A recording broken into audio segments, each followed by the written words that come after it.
5, 4, 3, 2, 1, 0.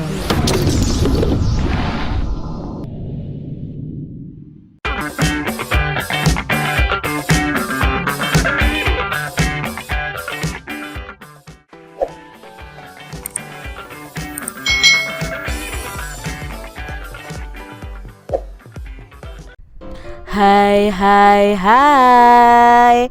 Selamat datang di channel YouTube Kak Citra. Apa kabar adik-adik semuanya? Kak Citra berharap kalian dalam keadaan yang baik, sehat, dan siap untuk belajar ya. Hari ini kita akan belajar bersama-sama untuk mata pelajaran tematik kelas 2. Kita belajar di tema 8, keselamatan di rumah dan perjalanan. Subtema 3, aturan keselamatan di perjalanan, khususnya untuk muatan pelajaran bahasa Indonesia tentang penggunaan tanda titik. Mari adik-adik kita belajar penggunaan tanda titik dengan penuh semangat. Adik-adik yang hebat, tanda titik itu dipakai di akhir kalimat yang bukan kalimat pertanyaan atau kalimat seruan. Jadi kalau kita menuliskan sebuah kalimat yang kalimat itu bukan kalimat pertanyaan, kalimat minta tolong, atau kalimat seruan, maka harus diakhiri tanda titik. Contohnya adalah misalnya hari ini cuaca sangat cerah. Jadi di sini diakhiri dengan tanda titik. Sebelum melakukan perjalanan, para siswa diminta berdoa. Ini juga diakhiri tanda titik di akhir kalimatnya. Aku sedang membaca cerita dan kera itu sedang makan kacang. Jadi dalam contoh ini tidak ada kalimat pertanyaan atau kalimat seruan, sehingga diakhiri dengan tanda titik. Adik-adik yang hebat, Udin menceritakan pengalaman naik sepeda. Ia juga menjelaskan nih aturan naik sepeda. Tahukah adik-adik mengenai aturan naik sepeda? Yuk kita cari tahu bersama-sama. Aturan naik sepeda. Hari Senin sore, Udin diminta ibu membeli jagung bakar. Jagung bakar dijual di perempatan tidak jauh dari rumah. Ibu berpesan agar Udin membeli jagung bakar Pak M. Bayu. Nah, Pak M. Bayu ini merupakan tetangga Udin. Jagung bakar Pak M. Bayu lebih enak di antara jagung bakar yang lain. Udin menuju perempatan dengan menggunakan sepeda. Udin mematuhi aturan naik sepeda adik-adik. Udin naik sepeda dengan hati-hati. Ia selalu memperhatikan suasana dan benda-benda yang di sekitarnya dengan baik. Udin juga memakai alas kaki ketika mengayuh pedal dari sepedanya. Udin selalu mengendarai sepedanya di sisi kiri jalan dan tidak lupa memperhatikan rambu-rambu lalu lintas. Udin menyadari arti pentingnya keselamatan. Adik-adik, di sini ada aturan saat naik sepeda ya. Nah, kalian harus berhati-hati, lalu memperhatikan suasana dan benda-benda di sekitar kalian, memakai alas kaki, lalu kalian bisa mengendarai sepeda kalian itu di sisi kiri jalan. Dan kalian harus memperhatikan rambu-rambu lalu lintas. Itu kalau kalian bermain sepeda ya adik-adik ya. Nah adik-adik, dari teks tadi nih, apa isi teks tadi adik-adik? Nah isinya adalah tentang apa? Ya, tentang cerita Udin yang membeli jagung dengan menggunakan sepeda dan tentang aturan keselamatan naik sepeda yang diterapkan oleh Udin. Lalu pertanyaan berikutnya nih adik-adik, apa kesimpulanmu terhadap isi teks di atas? Nah, kesimpulan kita terhadap isi teks di atas adalah Udin itu menyadari pentingnya keselamatan dengan mentaati aturan naik sepeda. Berikutnya adik-adik, apa yang akan terjadi nih jika Udin itu tidak mematuhi aturan adik-adik? Kira-kira apa ya yang terjadi?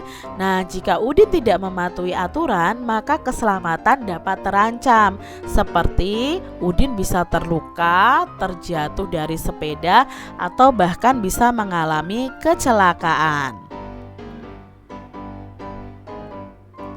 Adik-adik yang hebat, masih ingatkah kamu dengan aturan penggunaan tanda titik? Coba perhatikan kalimat berikut dengan teliti adik-adik. Yuk kita lihat di sini ya. Hari Senin sore, Udin meminta ibu membeli jagung bakar lalu diberi tanda titik ya. Jagung bakar dijual di perempatan tidak jauh dari rumah. Ibu berpesan agar Udin membeli jagung bakar Pak M. Bayu ya. Lalu Pak M. Bayu merupakan tetangga Udin. Jagung bakar Pak M.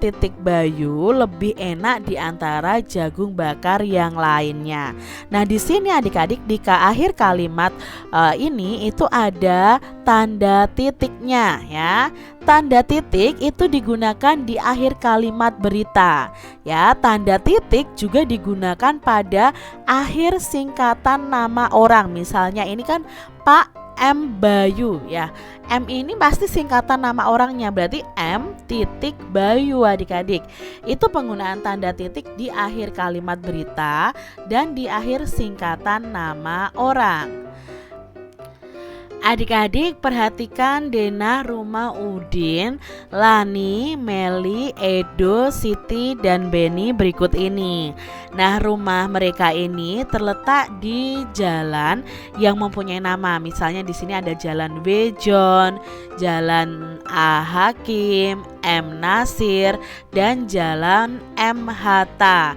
Nah, adik-adik di sini kita akan bersama-sama membuat kalimat dari denah ini nih. Misalnya, rumah Siti terletak di Jalan A. Hakim, misalnya seperti itu.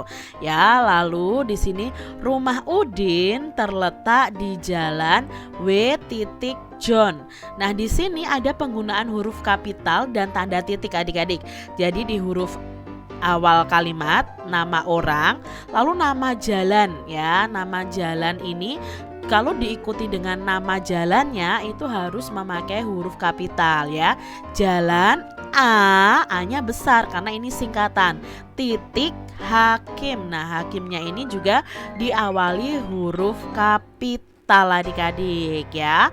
Berikutnya misalnya rumah Lani terletak di Jalan W. John. Nah, di sini ya karena pintunya di daerah sini, maka ini terletaknya di Jalan W. John.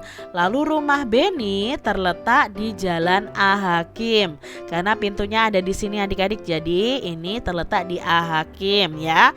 Rumah Meli terletak di Jalan M. Nasir. Lalu rumah Edo terletak di Jalan M. Hatta. Jadi ini kalau kita menulis jalan, nama jalan dan nama singkatan itu harus menggunakan huruf kapital dan menggunakan tanda titik. Seperti itu ya adik-adik ya. Kalian harus ingat-ingat. Adik-adik yang hebat, masih ingatkah kamu aturan penggunaan tanda titik? Nah, teks bacaan aturan mengendarai sepeda motor tadi memuat aturan penggunaan tanda titik. Misalnya di sini Udin dan ayah menghadiri pesta. Ada tanda titiknya karena di sini adalah kalimat pemberitahuan. Rumah Udin berada di Jalan W. John. Nah, karena di sini singkatan nama jalan itu bisa memakai tanda titik adik-adik untuk singkatannya. Ya, yang ketiga, sedangkan lokasi pesta berada di Jalan M. Nasir. Nah, di sini juga ada penggunaan tanda titik untuk penulisan nama jalan yang disingkat dan di akhir kalimat berita. Adik-adik kalian harus ingat ya bahwa tanda titik itu digunakan pada setiap akhir kalimat berita. Lalu tanda titik juga digunakan pada setiap akhir singkatan nama orang, singkatan nama jalan dan lain sebagainya. Ya, lalu kita di sini akan bersama-sama membetulkan kalimat yang ada dengan menggunakan tanda titik. Yang pertama, Udin dan ayah melewati jalan A. Hakim menuju lokasi pesta. Maka penulisan yang benar itu seperti ini adik-adik. Udin dan ayah melewati jalan A. Hakim menuju lokasi pesta . Nah, singkatan nama jalan harus diberi tanda titik di akhir kalimat berita ya, ini kalimat berita itu juga diakhiri tanda titik. Kita lihat kalimat yang kedua adik-adik. Jarak antara jalan W. John dan jalan M. Nasir cukup jauh. Maka penulisan yang benar adalah jarak antara jalan W. John dan jalan M. Nasir cukup jauh . Nah, ini ya penggunaan tanda titiknya yang benar seperti ini. Adik-adik yang hebat, amatilah jadwal keberangkatan kereta api berikut dengan teliti. Nah, ini jadwal keberangkatan setiap harinya adik-adik. Masih ingatkah adik-adik tentang penggunaan tanda titik untuk menuliskan waktu atau menuliskan jam adik-adik ya? Nah, tanda titik digunakan untuk memisahkan tanda waktu antara jam dan menit adik-adik. Tentunya adik-adik masih ingat ya. Tulislah 5 kalimat berdasarkan jadwal keberangkatan kereta api di atas, lalu perhatikan aturan penggunaan tanda titik dengan benar. Contohnya nih adik-adik, ayah pergi ke Surabaya naik kereta api pada hari Senin jam 06.00. Jadi di sini ada pemisah antara pukul 06.00 lalu diakhiri dengan tanda titik juga adik-adik. Berikutnya misalnya pada hari Sabtu kereta api berangkat dari stasiun Poncol pada jam 06.00. Pada hari Rabu pukul 06.00 Udin berangkat ke Bogor menggunakan kereta api. Ibu membeli tiket kereta api ke Solo yang dijadwalkan pada hari Kamis pukul 06.00. Kereta api jurusan Surabaya yang berangkat dari Jumat pukul 06.00 terjebak banjir di tengah perjalanan . Misalnya ini adik-adik ya, 5 kalimat berdasarkan jadwal keberangkatan yang ada. Adik-adik, Udin dan ayah memasuki museum nih. Di museum terdapat berbagai kebudayaan daerah. Udin juga mengamati jumlah pengunjung museum di tahun 2017. Nah, ini adalah jumlah pengunjung museum setiap bulannya pada tahun 2017 ya. Adik-adik bisa lihat contohnya di sini di bulan Januari banyaknya pengunjung adalah 1.500 orang ya. Lalu misalnya di bulan Desember itu 2.100 orang. Total di tahun 2017 banyaknya pengunjung adalah 20.200 orang. Adik-adik yang hebat, masih ingatkah kalian dengan aturan penggunaan tanda titik? Nah, tanda titik itu kan digunakan di akhir sebuah kalimat. Tanda titik ternyata juga digunakan untuk memisahkan bilangan ribuan yang menunjukkan jumlah. Ya, memisahkan bilangan ribuan yang menunjukkan jumlah. Nah, contohnya di sini adik-adik, pada banyak pengunjung tadi 1.500. Nah, cara menulisnya 1.500. Jadi dipisahkan setelah angka ribuannya ya. Nah, ini adalah penggunaan tanda titik. Bacalah teks berikut dengan lafal dan intonasi yang tepat. Yang pertama, jumlah pengunjung museum bulan Januari ada 1.500 orang. Jumlah pengunjung museum bulan Maret ada 1.550 orang. Jumlah pengunjung museum bulan Mei ada 1.700 orang.